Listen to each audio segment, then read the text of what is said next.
Assalamualaikum warahmatullahi wabarakatuh. Perkenalkan, nama saya Wahdania, saya dari kelas PGMI 4A. Jadi tujuan video ini yaitu untuk memenuhi tugas mata kuliah Statistik Pendidikan dengan dosen pengampu Ibu Inka Rizkyani Apollo SPD MSI dengan materi uji T1 sampel, uji T2 sampel berpasangan atau paired, dan uji T2 sampel bebas atau independen dalam sebuah contoh kasus. Nah, yang akan pertama saya jelaskan yaitu uji T1 sampel dengan contoh kasus yaitu seorang peneliti ingin mengetahui efektivitas penggunaan pupuk A terhadap produktivitas tanaman padi.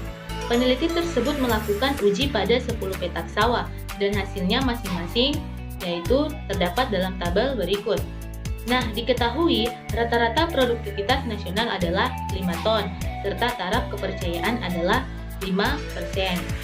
Nah, berarti karena seorang peneliti ini ingin mengetahui efektivitas penggunaan pupuk A, berarti HA-nya yaitu efektivitas penggunaan pupuk A terhadap produktivitas tanaman padi. Berarti ini adalah HA-nya. Sehingga dalam pengujian hipotesis terdapat beberapa langkah yaitu yang pertama menentukan hipotesis. Nah, untuk menentukan hipotesis ini terdapat HA dan H0. Nah, seperti yang terlihat atau yang sudah diketahui dalam kasus tersebut, HA itu adalah keyakinan dari peneliti, sedangkan H0 itu kebalikan dari HA, berarti ketidakyakinan peneliti. Sehingga HA-nya yaitu mu tidak atau sama dengan 5, berarti produktivitas tanaman padi menggunakan pupuk A tidak atau sama dengan 5 ton. Sedangkan H0 kebalikan dari HA yaitu mu sama dengan 5 atau produktivitas tanaman padi menggunakan pupuk A sama dengan 5 ton. Kemudian menentukan besaran alfa. Untuk menentukan besaran alfa dalam suatu penelitian, peneliti dapat menentukan besaran alfa 1%, 5%, 10%, atau 15%. Nah, karena pada kasus ini sudah diketahui alfanya atau ketidakpercayaannya sama dengan 5%, sehingga alfa adalah 5%. Selanjutnya uji statistik. Untuk uji statistik yang digunakan satu sampel parametrik adalah uji T dengan uji T hitung menggunakan rumus T hitung sama dengan X bar atau nilai rata-rata dikurangi dengan mu0 per S atau standar deviasi bagi dengan akar N. Nah, karena belum diketahui X bar atau nilai rata-ratanya dan standar deviasinya belum diketahui, maka kita akan mencari nilai rata-rata dan standar deviasi. Nah, untuk rata-rata sampel atau nilai rata-rata, rumusnya yaitu nilai rata-rata sama dengan atau X bar sama dengan sigma 20 per I sama dengan 1 dikali dengan XI per N. Nah, jadi jumlah semua sampel kita tambahkan atau data semua sampel kita tambahkan dan kita bahagi dengan N atau per N, yaitu N ini sama dengan 10 sama dengan menghasilkan yaitu 5,14 ton. Nah, untuk standar deviasi sampel yaitu rumusnya S sama dengan sigma 20 I sama dengan 1 dikali dengan XI kurangi X pangkat 2. Nah, sehingga semua data kita kurangi dengan nilai rata-rata dan dipangkatkan 2. Seperti 5,1 kurang 5,14 pangkat 2 ditambah 5,2 kurang 5,14 pangkat 2 sampai dengan seterusnya. Dan kita bahagi dengan 9. Ini bukan 10 ya, tapi di sini 9. Menghasilkan 0,09. Selanjutnya menghitung T hitung. Untuk menghitung T hitung kan rumusnya seperti ini. Nah, sekarang kita tinggal, karena kita sudah mendapatkan nilai rata-rata dan standar deviasi, kita tinggal masukkan dalam rumus tersebut. Nilainya kita tinggal masukkan sehingga mendapatkan 4,58. Kemudian menghitung T-tabel. Nah, untuk menghitung T-tabel, pertama kita harus mencari DF-nya terlebih dahulu. Rumus DF kan sama dengan N dikurangi 1. Berarti 10 dikurangi 1 sama dengan 9. Nah, dapat kita lihat pada gambar pada tabel ini, karena taraf kepercayaan berada di 5%, yaitu atau di 0,09, 0,05 berarti alfanya berada di 0,05 dengan DF-nya berada di 9 menghasilkan 2,262. Selanjutnya nyatakan hipotesis. Nah, karena kita sudah mendapatkan T hitung dan T tabel, maka kita masukkan saja T hitung sama dengan kan 4,58, sedangkan T tabel yang kita dapatkan tadi 2,26. Nah, kita bandingkan antara T hitung dan T tabel ini mana yang lebih besar.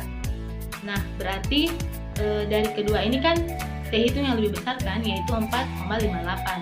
Sehingga T hitung lebih besar dari T tabel, maka tolak H0.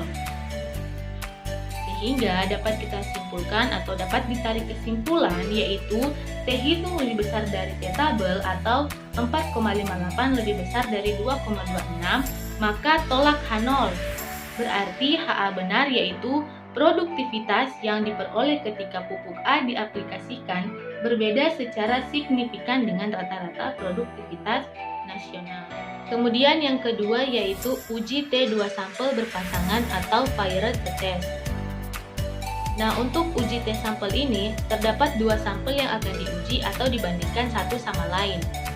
Serta terdapat hubungan antara dua sampel yang akan diuji dengan tujuan untuk mengetahui apakah ada perbedaan rata-rata min dengan melihat rata-rata masing-masing sampel. Langsung ke contoh kasus, yaitu seorang manajer perusahaan ingin mengetahui apakah ada perbedaan prestasi penjualan sales setelah mengikuti pelatihan marketing. Nah, setelah dilakukan rekapitulasi, jumlah penjualan terhadap 20 orang sales diperoleh data dalam tabel berikut. Nah, ini untuk kode 20 sales dan ini tabel untuk rata-rata penjualan unit sebelum dan sesudah mengikuti pelatihan marketing. Dalam uji T2 sampel berpasangan terdapat langkah-langkah yang pertama yaitu menyusun hipotesis yang akan diuji. Nah, untuk hipotesis terdapat H0 dan HA, di mana HA adalah keyakinan peneliti serta H0 yaitu ketidakyakinan peneliti. Sehingga HA yaitu μ1 dikurangi μ2 atau μ1 tidak sama dengan μ2, yaitu terdapat perbedaan yang signifikan antara rata-rata penjualan sebelum dan sesudah mengikuti program pelatihan. Sedangkan H0 kebalikan dari HA yaitu μ1 dikurangi μ2 atau μ1 sama dengan μ2, yang berarti tidak terdapat perbedaan yang signifikan antara rata-rata penjualan sebelum dan sesudah mengikuti program pelatihan. Selanjutnya menentukan nilai alfa.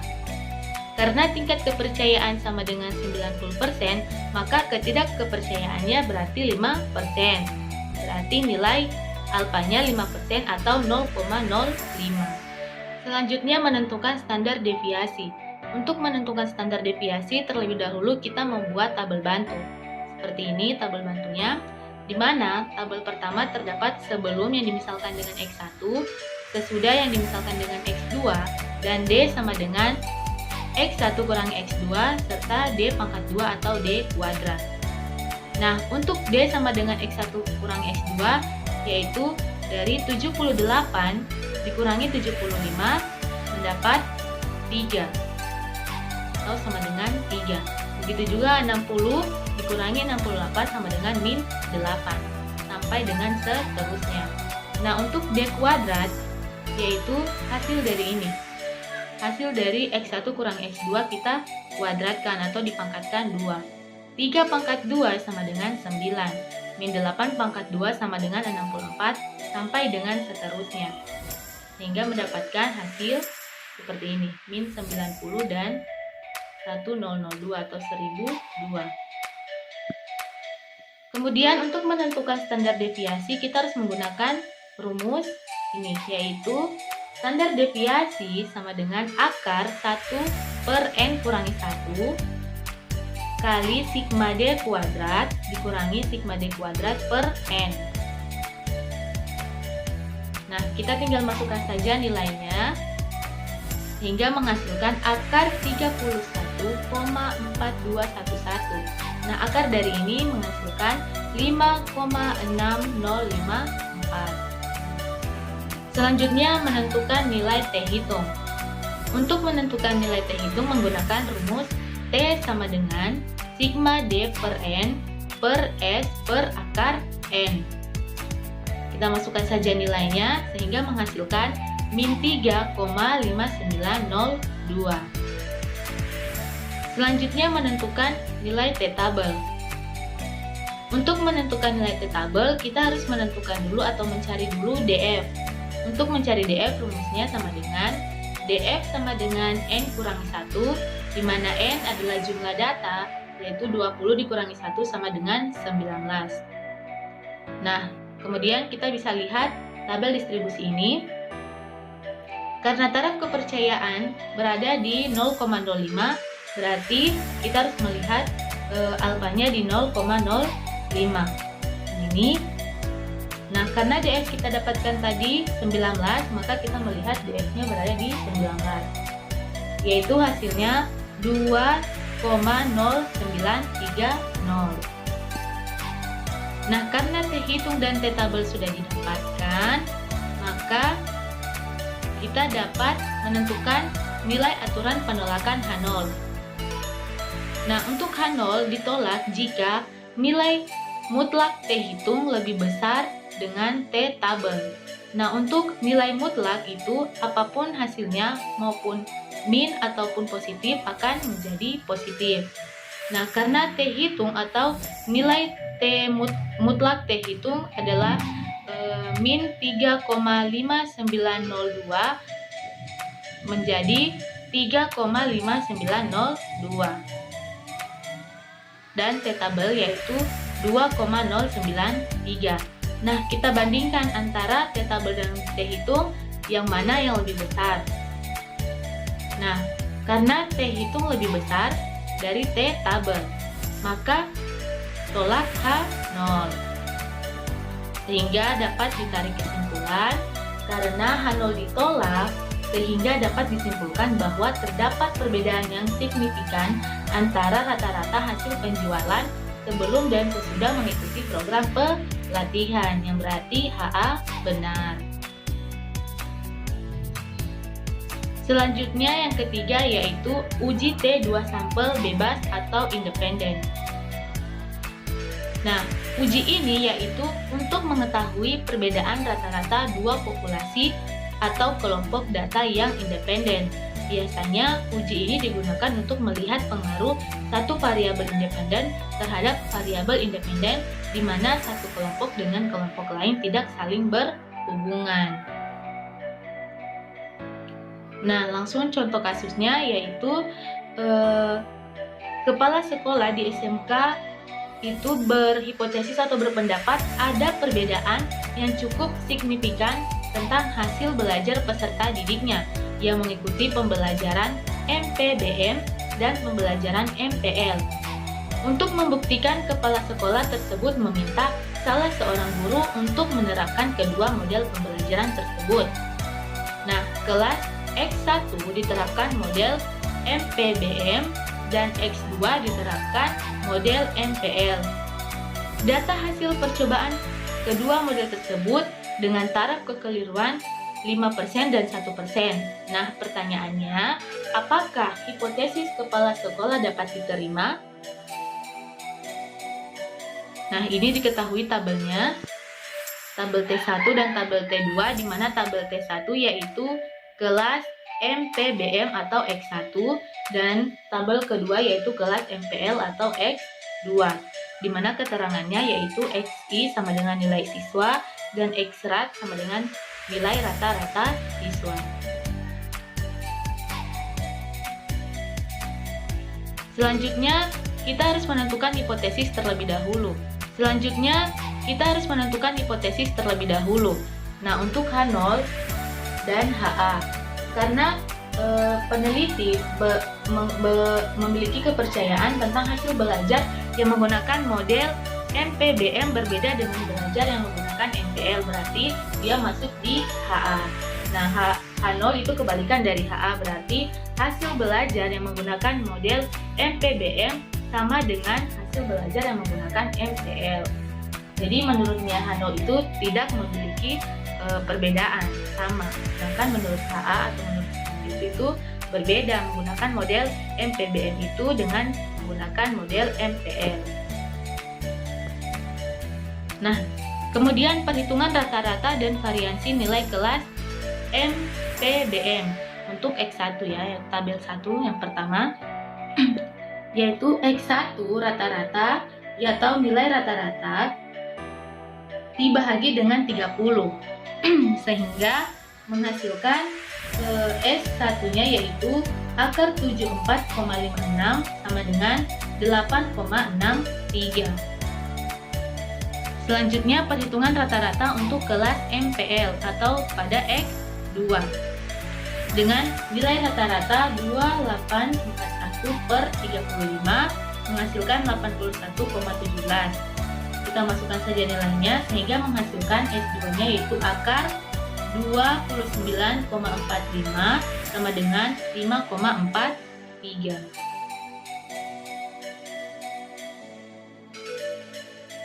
Selanjutnya, setelah variansi yang sudah kita terkumpul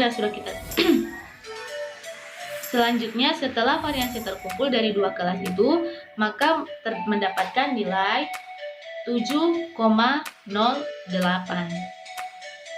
Sehingga kita masukkan atau kita mencari hasil T hitung, yaitu kita masukkan rumus dan menghasilkan min 8,55.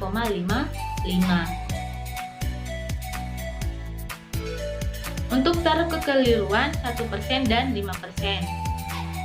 Nah, untuk menentukan taraf kekeliruan kita harus mencari DF terlebih dahulu, yaitu di mana DF sama dengan N1 ditambah N2 dikurangi 2.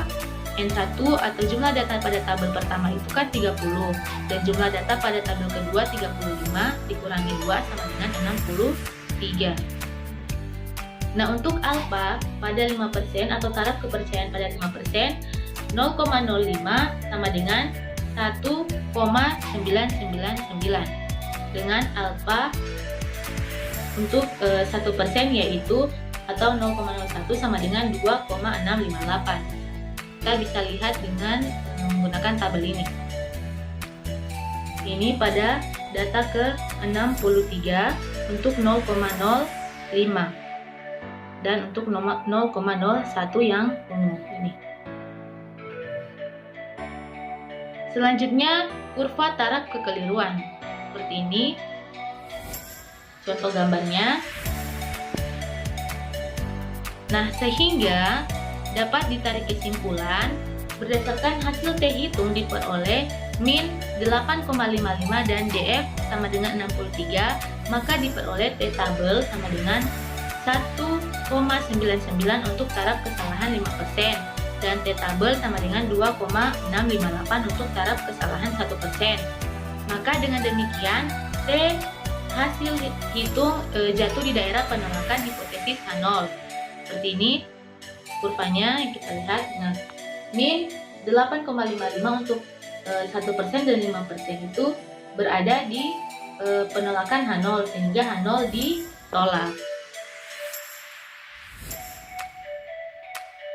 Maka HA benar, yaitu ada perbedaan yang sangat signifikan antara skor rata-rata hasil belajar menggunakan MPBM dan MPL.